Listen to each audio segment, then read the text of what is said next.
Hello, I'm the Angry Spork, taking issue with two more Amalgam Comics #1s. Previously, we saw two stories that dealt with mutants and machines, and a pair of brothers that connected them.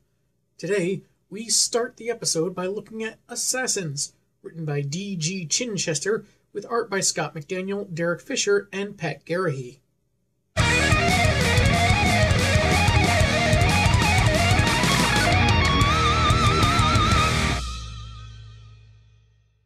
Arched back poses, exposed thighs. Assassins #1's cover just screams, coming this summer to the Family Channel, doesn't it, folks? We start with a splash page of the two on their way to murder New Gotham's mayor, but taking time to kill Deadeye, infamous for never missing his mark. Dare and Cat's Eye are back in town. Let's hope the city's stocked up on body bags. Well, maybe they should have called ahead first. Do you have any idea how rude it is to just barge in unannounced with your stabbing and murder and bloodletting? It's called consideration. Look into it. Cat's Eye mentions how right it feels to run a scythe through Deadeye's sternum, an obvious reference to what happened to her Elektra half at the hands of Bullseye. However, she insists to her blind cohort that he'd have done the same or worse to them if given the chance. Their job is apparently to infiltrate Arkham Tower, where they are watched by their target, Mayor Enigma Fisk, aka Big Question. Cat's Eye tries prying open the elevator door, but Dare's hypersenses detect explosives and they narrowly escape detonation before facing their 13th assassin of the night, Lethal, apparently Kraven the Hunter mashed with Cheetah. Thanks to the experiment that took her sight and replaced it with radar vision, the one-eyed killer is able to catch and redirect the Hunga-Munga blades of her foe. Slade Murdoch is called Dare for two reasons. The dares she takes, and few dare to go up against her. Also, when she plays party games, she never picks truth, but that's significantly less intimidating on an assassin's business card. Lethal is then tripped by several felines, apparently trained by Cat's Eye to be underfoot for such a moment as this. Okay, radar senses are one thing. Merged universe? Fine. But training cats? Willing suspension of disbelief? Gone. Somehow evading shotgun blasts, Cat's Eye binds the man Cheetah's arms with a whip before pulling him up, with some manner of superhuman strength I've never known to associate with either Catwoman or Elektra, and Dare cuts their enemy down with a death stroke. Subtle. After Big Q smashes his TV because ultra-nerd Jimmy Urich called him a convicted felon and possibly a puppet for Dr. Strangefate, his pursuers continue to ascend Arkham Tower, while doing away with the bloodthirsty inmates that remained inside after the building was constructed over the old asylum, cited by being politically correct for the psychologically different to be able to interact with society. I'm beginning to think that maybe the writer is going for something satirical here. Political correctness gone too far, creating flowery terms that allow dangerous people to roam freely. On the other hand, this city is based partly on Gotham, where corruption abounds, typically, so interpret as you will. Civilly, of course. As they climb the elevator cables, Cat's Eye suggests that now it's Dare taking things personally, as Fisk apparently captured her and had devil horns implanted in her skull. Ouch. But the woman insists it's just another job, even if they don't know who hired them. That's when the cords are cut by Nathan Chase, a twisted cyborg known as Wired. They stop their fall and kill off this latest killer. We just don't see how, since on the very next page, he's tossed through the doors of Enigma's office with his own arm spike run through him. With previous comics, I've chided a certain lack of detail for something like this, but here we've seen them bump off a few opponents already. They were just fodder, obstacles to their main goal, and not integral to the story or even theoretically interesting matchups, given that we don't know too much about this weird mashup of Cable and whatever DC characters in there.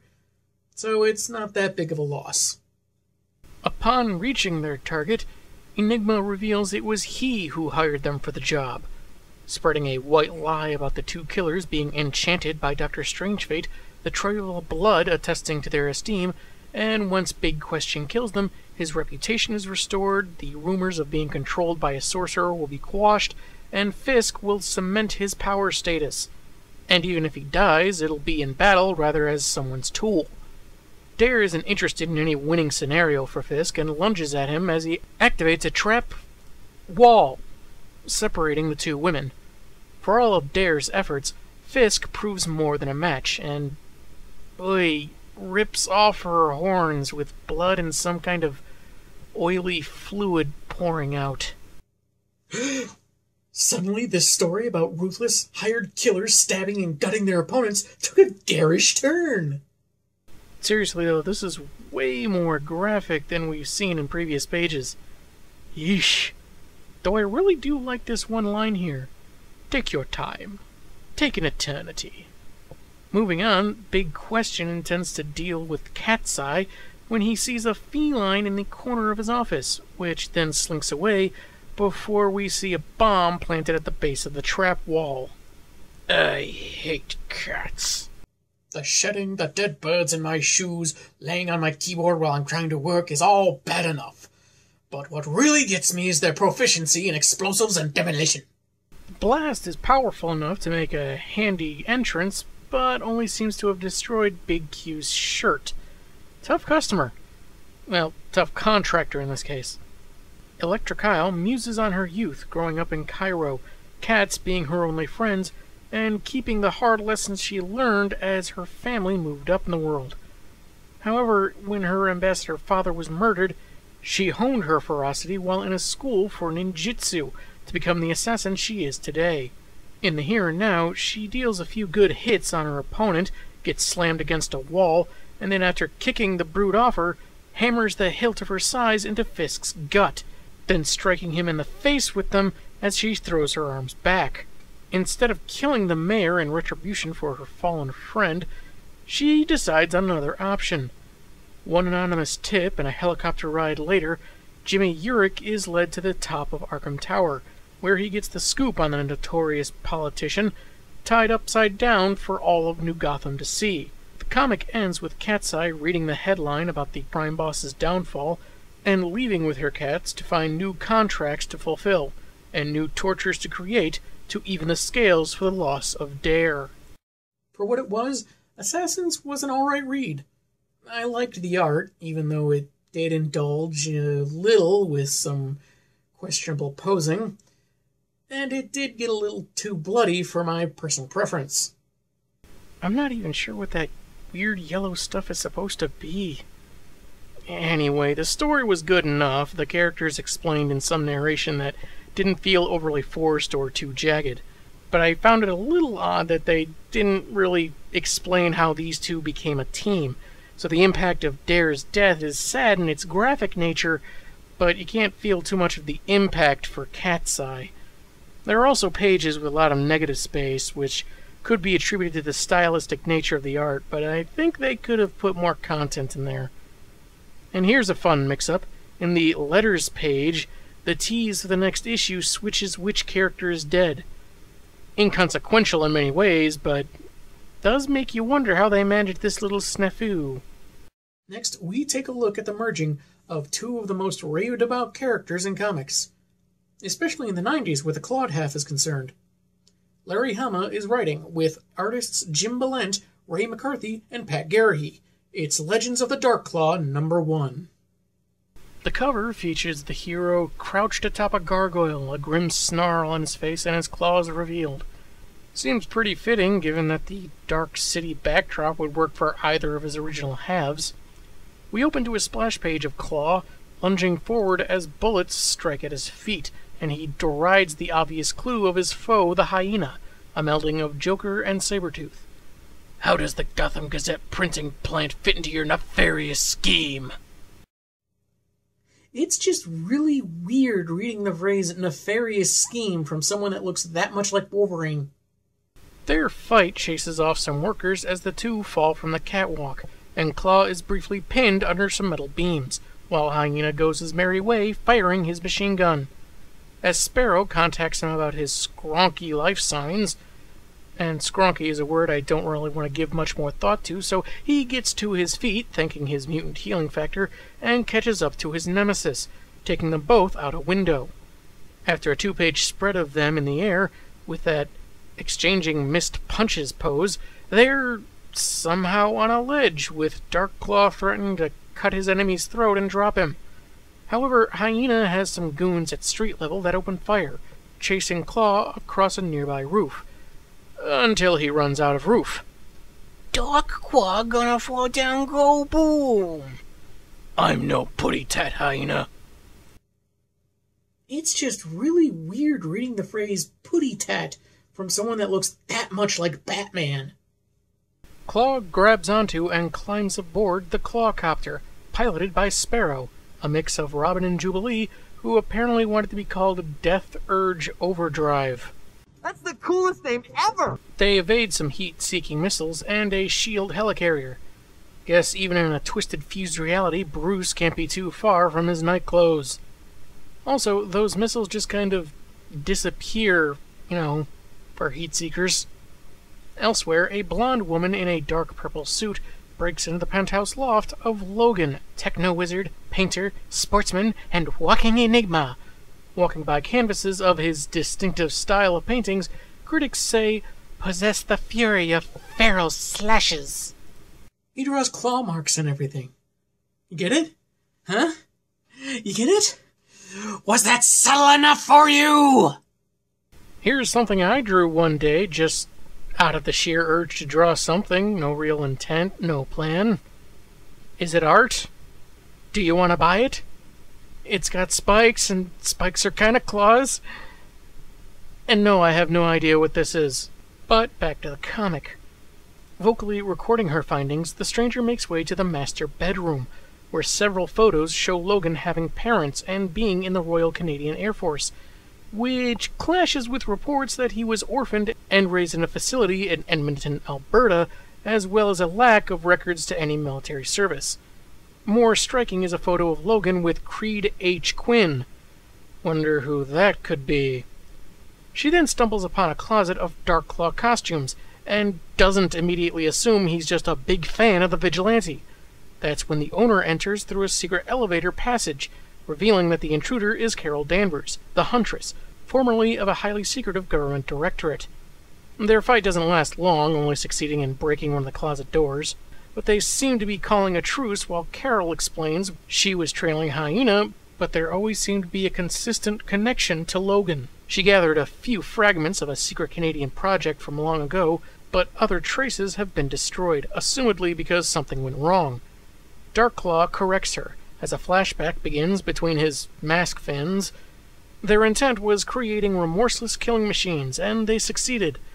Unfortunately, they created one with imagination. Logan was considered the failure because of his conscience, and he decides to show his uninvited guest the whole story. It's probably the Batman part of him. There's just something about the blondes. They drop down a pneumatic tube below Gotham's bedrock to the Barrow, which must be quite a drop, given that they were in a loft high enough to compare to other skyscrapers. But hey, air cushion, so I guess it's fine. Claw explains that his parents, seen in the portrait, were gunned down when he was 5, so he lived with his uncle in Alberta. He was a Mountie, but unfortunately was killed by poachers, and until he was old enough to join the Air Force, he lived in a home run by nuns. Makes you wonder how he got along with those penguins. And if you look around, they tried giving him some Batman-esque trophies, even a giant penny. Probably a giant Canadian penny, which occasionally pops up in his day-to-day crime fighting. That's when Sparrow breaks the scene, exclaiming about the bimbo and posing awkwardly in order to show off her teenage legs. Given the circumstances, there's not much Logan can do with Huntress, so he steers the conversation elsewhere. Sparrow hacked the Gazette's computer, as in their earlier fight, Darkclaw noticed a device on Hyena's wrist, meant to prevent damage to the memory of a computer he had accessed. When they find how he messed with the next morning's headline, they discover the symbols for a deadly poison and the abbreviation for Air Force One, planned to take the president out of Gotham in 20 minutes. Yeah, nothing sudden or convenient about how he knew that offhand. But yes, he is part Batman who insists on being updated about everything, so why be surprised? At the local international airport, the president's craft is ready for takeoff when the clawcopter arrives. Unfortunately, the plane's got too much velocity to cancel, so they have to take flight, with the copter having to fight the produced turbulence.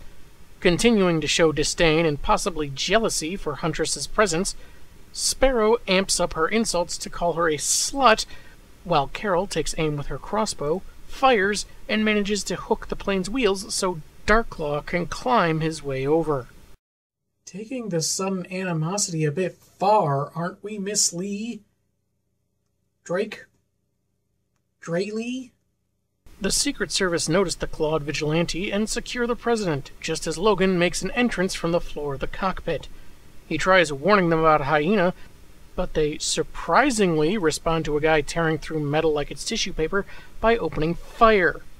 As one of the guards checks the bathroom, the cackling villain bursts out from, I'm going to say, beneath the toilet, and kills him before donning a gas mask and throwing a dog head-shaped gas bomb that envelops Bill Clinton and his security.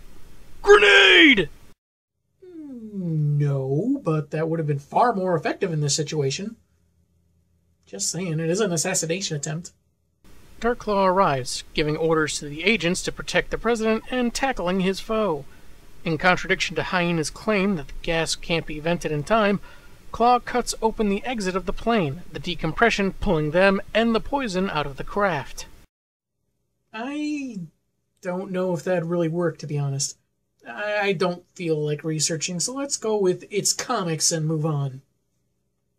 Though his plan is foiled, Hyena deploys a parachute, leaving his old enemy to drop, if not for the skillful piloting of Sparrow, turning just in time for Claw to grasp the wheels and not become dark coleslaw.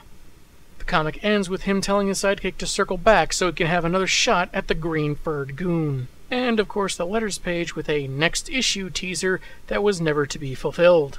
So that's how Batman and Wolverine work together, so to speak. It was alright, though a little heavy on the exposition, and with Jim Balent on the art team, of course there are going to be some fan-servicey curves to be had. Sparrow's posing in particular seemed a bit overboard, if you ask me, just like how she was oddly defensive about having Huntress around. I've read a comic or two when Jubilee was somewhat new to the team, and how she'd get upset comparing her teenaged figure to that of the grown women around her mentor and surrogate Uncle Logan, so maybe that's where that came from. And in comparing to the other comics I've read in the Amalgamverse, I did find it odd that Darklaw resides in Gotham, and in the same universe there's a new Gotham. Or how there's a schism in a team of superheroes over the treatment of mutants, but the issue of JLX never made mention of Claw's mutancy. Is he keeping it a secret like Angel Hawk was? And for that matter, is Sparrow a mutant? Does she shoot fireworks, or is she just a well-trained teen sidekick? A less tolerant reviewer may have nitpicked about how Darklaw had adamantium, even though at this time in Marvel, Wolverine didn't. Seeing as how this is largely fan wish fulfillment, a merging of the Dark Knight and the old Knucklehead with bone claws wouldn't be quite as much of a draw. And that does it for the Amalgam comics that I own. Each issue does a good job of feeling very self-contained, yet still making you feel like there's more to their own portion of the universe.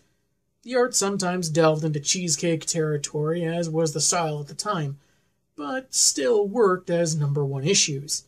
Maybe someday I'll pick more up and review them down the line too. Next week, we see how this titanic clash really concludes. I'm the Angry Spork, and man, have I got issues.